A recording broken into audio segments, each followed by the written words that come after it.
All the circumstances primed our minds for the dismal scene before us. Yet, will you believe me? Despite the chilling passage we had just made and the presence of more than 1,000 lifeless bodies, we could not suppress a smile. The dried faces of the dead, their features contorted into grotesque expressions, rivaled the antics of any French mimic. The friars noticed our amusement, and one gently pointed to a captain of cavalry who had just been cut off in the pride of his youth, but 3 months ago. He was the minion of a king, the favorite of a princess. Alas, how changed! Even on earth there is no distinction between him and the meanest beggar. In that moment, the folly of human vanity struck me. Here, even death demanded its due. These are the sentiments of Captain David Sutherland, a British sailor who visited the Capuchin Catacombs in Palermo, Sicily in May 1788. If you've been listening to the podcast and maybe even following me on the socials, you know that I love to travel. Some people seek out the best restaurants, others hunt for hidden beaches or famous filming locations. Me, I seek out the dead. I look for interesting burial places, cemeteries, crypts, ossuaries. If the dead are there, I want to see it. And for as long as I can remember, one place has been at the top of my must-visit list. The Capuchin Catacombs of Palermo, where the dead don't just rest, they stare back at you. I had pored over books, studied images, and imagined what it would be like to walk through those underground halls lined with mummified bodies. And then, finally, I had the opportunity. I was going to see it for myself. The monks, the nobles, and beautiful little Rosalia Lombardo, the child mummy who has become a legend. So when I finally had the chance to step into that underground world, I was practically vibrating with excitement. I paid my €5 entrance fee, readied my sketchbook, and descended the stairs to the catacombs. I was about to come face to face with centuries of history, science, and devotion, wrapped up in one of the most hauntingly beautiful displays of death I had ever seen. Most people will spend about a half hour walking through the halls of the catacombs. Me, I was kicked out at closing.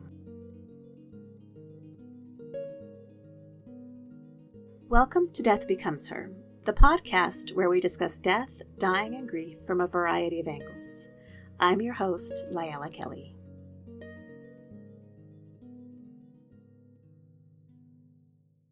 Stepping into the Capuchin Catacombs of Palermo in December 2024, I knew I was entering a space where time had quite literally stopped. It's one thing to read about the catacombs, to hear about corridors that are lined with the dead, their preserved bodies gazing back at you, but it is something entirely different to stand among them. It's kind of like being in a cemetery that's been turned inside out. Usually when I visit a cemetery, the stories are written on the tombstones. When did they live? Did they die young? What did they value? Here, there are no tombstones. The dead speak for themselves, their stories expressed in the slowly rotting finery they're dressed in, and the fact that they are interred here in the first place. The final stories of the dead are literally tacked to the walls of the catacombs. Many articles about the catacombs tend to recycle the same information, covering the basics of how the subterranean necropolis came to be. And while that history is important and we're certainly going to touch on it, I want to take you a bit deeper. I want to introduce you to the voices of those who visited long before us, to share the words of travelers who stepped into the catacombs with wide eyes and left forever changed. And of course, I want to explore the meticulous and, at times, unsettling science behind the preservation of the dead. But more than that, I want to ask, what can we learn from this kind of eerie place, and what echoes of the past still speak to us today? Let's go back to the beginning.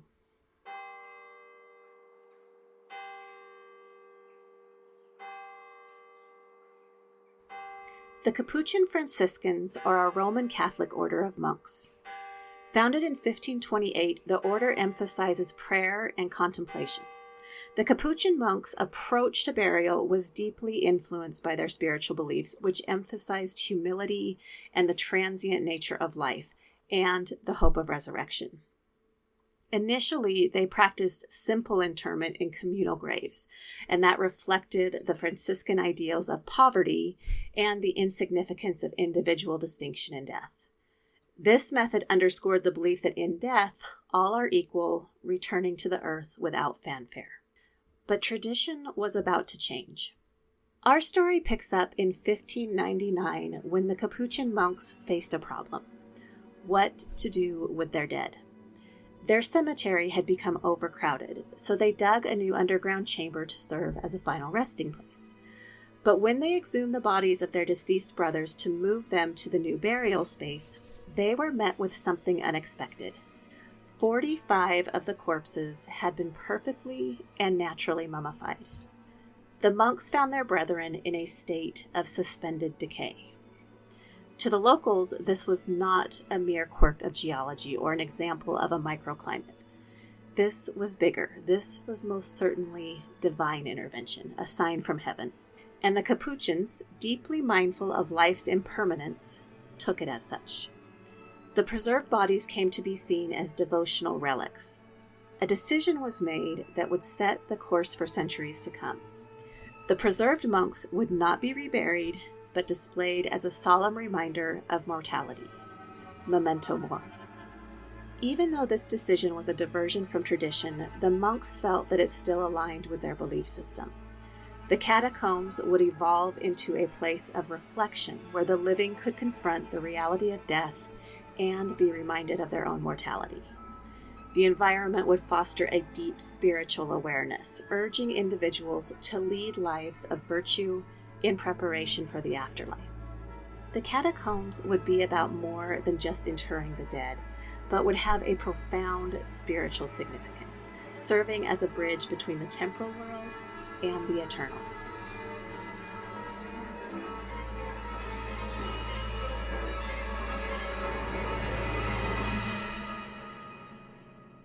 The first to be honored in this way was Frate Silvestro da Gubbio.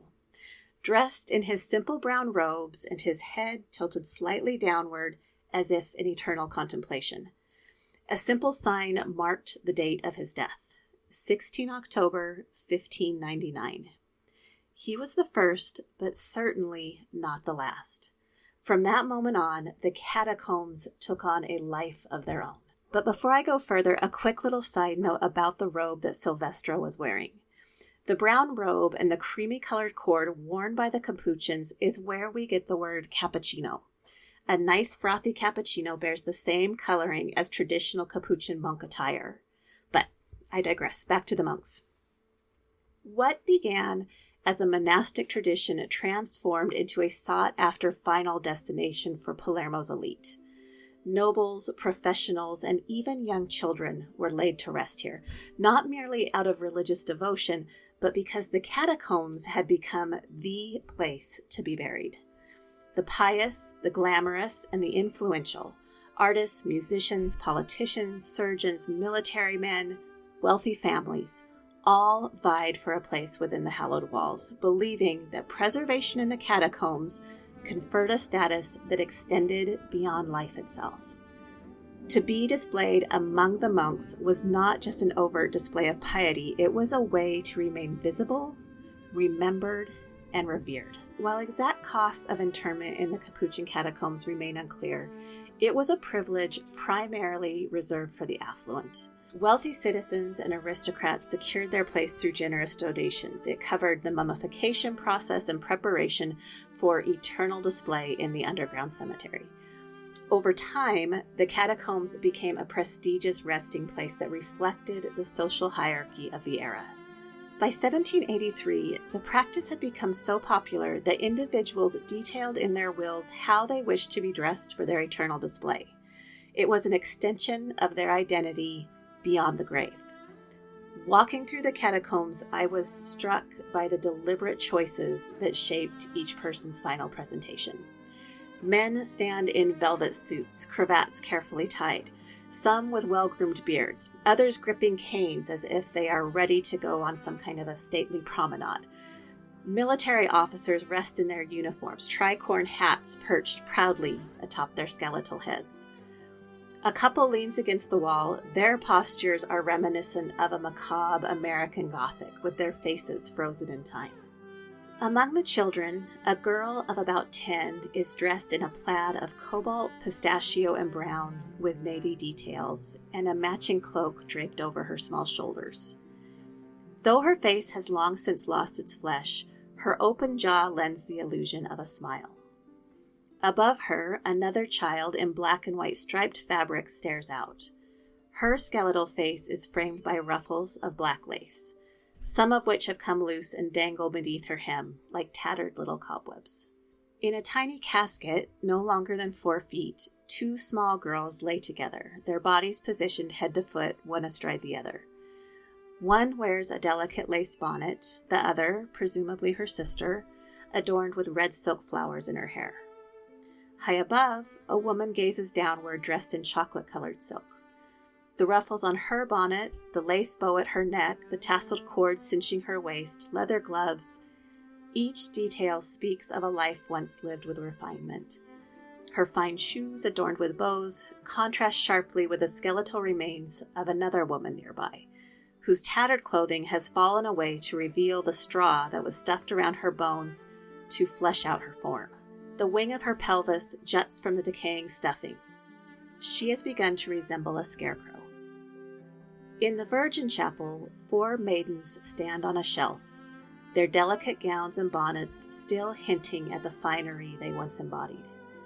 To their right, a young woman identified as Carmela Martinez rests in an exquisite silk dress, her head nestled on a lace pillow. The skin of her face, now taut and shrunken, remains framed by a once stylish bonnet. She gazes out at her sisters in death, 1 maiden above her, 2 below. For centuries, they've all silently played their part in this scene. Everywhere I looked, the dead were arranged. The careful selection of garments, the intentional positioning of bodies, each a deliberate effort to make an impression, to project status, identity, and dignity into eternity. Even in death, appearances mattered. Their preserved forms stood as silent testaments to wealth and prestige, their legacies quite literally hanging on the walls. While this practice may seem strange to us now, is it really all that different from what we see today? The underlying desire is all too familiar. Today, people carefully curate their images, whether in life or in the digital afterlife. We see it in the way people plan their memorials, design their tombstones, or even manage their social media profiles.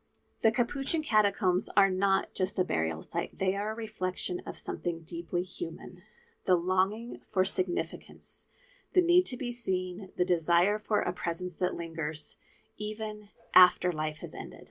The desire to leave a lasting impression is not new, and those interred in the catacombs certainly succeeded. For centuries, visitors have walked among the preserved dead, fascinated and unsettled in equal measure. Early accounts give us a glimpse into how these spaces were once experienced, when new internments were still taking place and the rituals of preservation were an active part of the catacomb scene. While a century has passed since the last body was laid to rest in the catacombs, these historical records remind us that times may change, but human nature does not. We are, and always have been, drawn to the dead. So what was it like to visit the catacombs hundreds of years ago, when they were still an active burial ground? Unlike today, when the remains are long settled into their perpetual stillness, visitors of the past encountered not just the dead, but the processes of death and preservation. Some found it fascinating, others not so much. On June 25, 1832, Nathaniel Willis arrived at the port of Palermo and ventured into the catacombs. He was greeted by monks with long gray beards dressed in their signature brown robes. The friars explained the realities of the preservation process, remarking that the drying chamber, where bodies were placed to desiccate, was empty at the time. But when in use, the stench for the first weeks was intolerable. Willis recorded an especially creepy story. These are his words. At the extremity of the last passage was a new vault appropriated to women. There were 9 already lying on white pillows in the different recesses who had died within the year, and among them a young girl, the daughter of a noble family of Palermo, stated in the inscription to have been a virgin of 17 years. The monk said her twin sister was the most beautiful woman of the city at the moment. She was laid upon her back on a small shelf faced with a wire grating, dressed in white with a large bouquet of artificial flowers on the center of her body. Her hands and face were exposed, and the skin, which seemed to me scarcely dry, was covered with small black ants. I struck with my stick against the shelf, and startled by the concussion, the disgusting vermin poured from the mouth and nostrils in hundreds. How difficult it is to believe that the beauty we worshipped must come to this. Another aspect of Willis's account that is worth noting were his observations of what was happening outside of the catacomb, in Palermo in general. He speaks of his own arrival in a posh carriage juxtaposed against hundreds of destitute homeless, near naked, begging for food or money. He paints a clear picture of the times, an image of the haves and have-nots, lavish burials against a backdrop of poverty. One more weird story from Nathaniel's visit.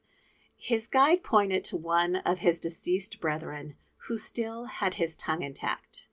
Nathaniel says, the friar took hold of it and moved it up and down and rattled it against his teeth. Clearly, the friars had developed a very comfortable relationship with death.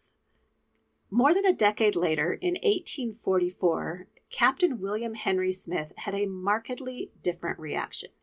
He was, quite simply, grossed out. Upon descending it, it is difficult to express the disgust arising from seeing the human form so degradingly caricatured. In this ridiculous assemblage of distorted mummies that are here hung by the neck in hundreds, with aspects, features, and proportions so strangely altered by the operation of drying as hardly to bear a resemblance to human beings. Even high society couldn't resist the allure to visit the catacombs. One Easter Sunday, Chaplain Cooper Williams toured the site in the company of lords and ladies. He recounted an unnerving moment. He said, "The monk then showed us a door of the oven in which these bodies were dried, and would fain have invited the ladies to see the process. But on entering it, they hastily retired, and well they might, for the first object that faulted their eyes was the body of a fat officer who had died only the day before in a fit of apoplexy." Despite these grim reactions, some visitors, like Irish-American writer John Ross Brown, approached the experience with a mix of horror and fascination. His experience was much like my own. He noted that the air within the catacombs was not foul as one might expect. As it turns out, the environment within the catacombs was uniquely suited to preservation. Which leads us to the question, how did the monks do all this? Monks in general are not known for body preservation.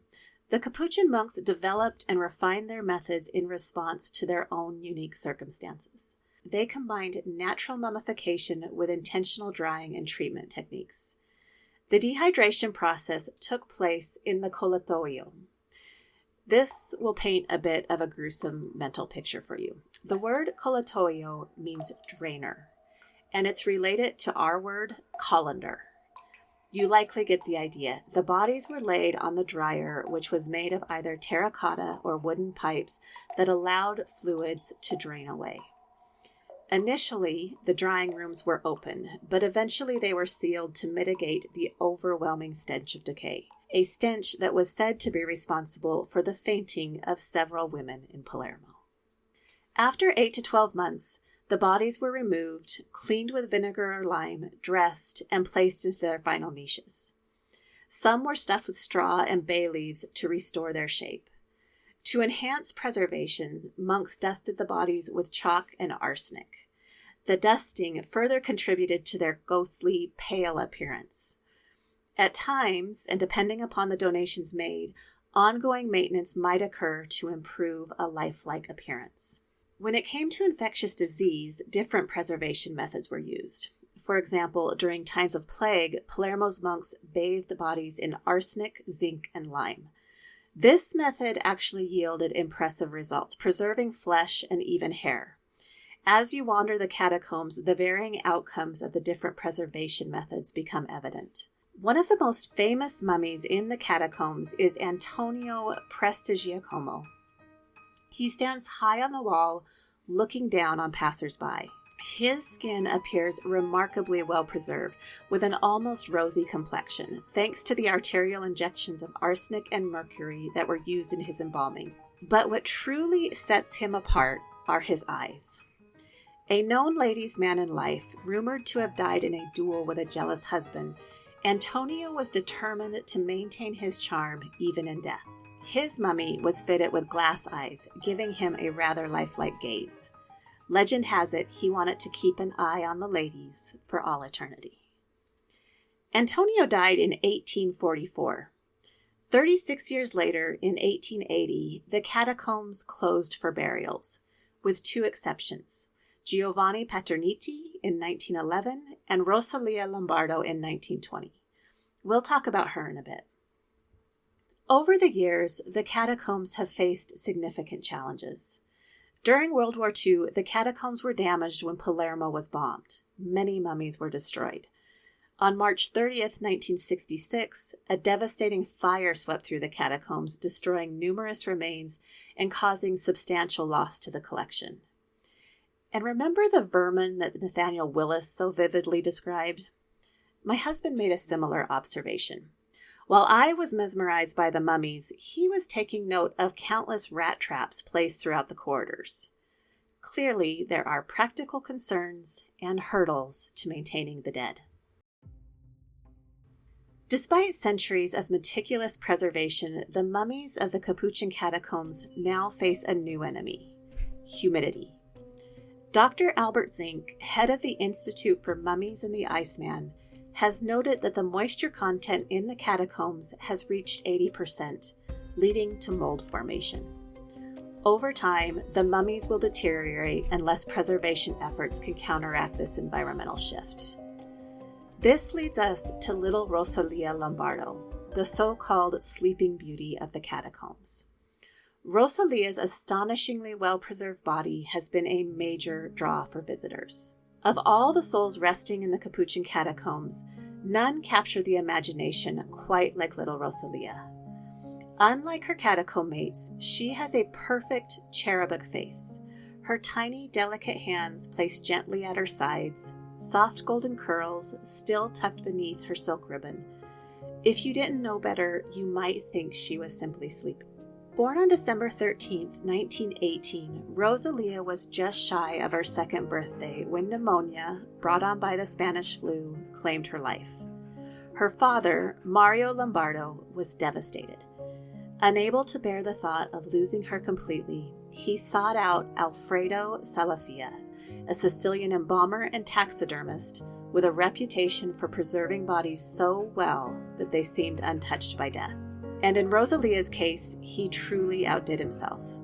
Using a secret formula, Salafia worked his magic. The result? A little girl frozen in time, her body so well preserved that even her organs remain intact, as confirmed by X-rays and MRIs. Rosalia was placed in a small chapel at the far end of the catacombs, laid to rest in a glass-covered coffin atop a wooden pedestal. Visitors have marveled at her for over a century, drawn in by her uncanny appearance, so lifelike, so serene, so untouched by the years. And yet, time is relentless, even for the best preserved among us. Little Rosalia's body has begun to show the first signs of decay. A subtle yellowing of her once rosy skin, a waxy texture, has begun creeping in. Preservationists have jumped into action, relocating her to drier parts of the catacomb and placing her in a nitrogen-filled, hermetically sealed glass case. In my experience, it was very difficult to get a clear view of her. The lighting around her was dim, and reflections on the glass case kind of obscured what you could see of her. All the same, she remains one of the most famous mummies in the world, continuing to captivate, to haunt, and to remind us just how powerful our need to hold on can be, even in the face of death. What does all of this mean for us here and now? For one, the Capuchin Catacombs remind us of our deeply human need for control. So great is this need that we attempt to control the uncontrollable, death. We attempt to manage it, frame it, and even make it beautiful. We also see how relatively quickly our priorities shift. What was once a prestigious burial site is now an eerie tourist attraction. The rich and powerful who paid for eternal display now exist only as silent relics in a damp underground corridor. And yet, there's something oddly comforting about this. The catacombs remind us that death is the great equalizer. No matter how much money you had, how beautiful you were, or how carefully you planned your final resting place, time has a way of making all of us part of history. So maybe instead of focusing on how we'll be remembered in death, we should turn our attention to how we're living now. Are we prioritizing the things that truly matter? Are we leaving behind love, kindness, and a well-lived life? Because at the end of the day, that's the only legacy that really endures.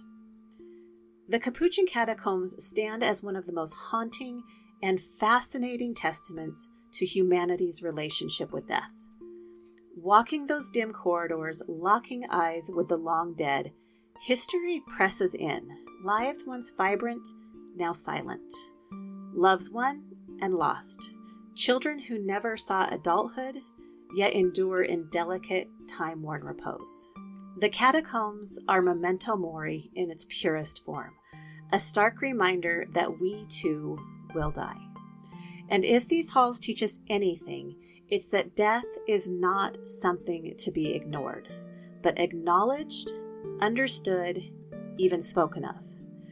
That is why I will continue to remind you, talking about death won't kill you. I promise.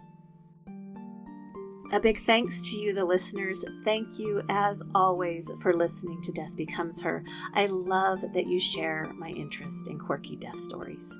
If you want to learn more about my work as a death doula and all sorts of topics related to that, look me up on the socials.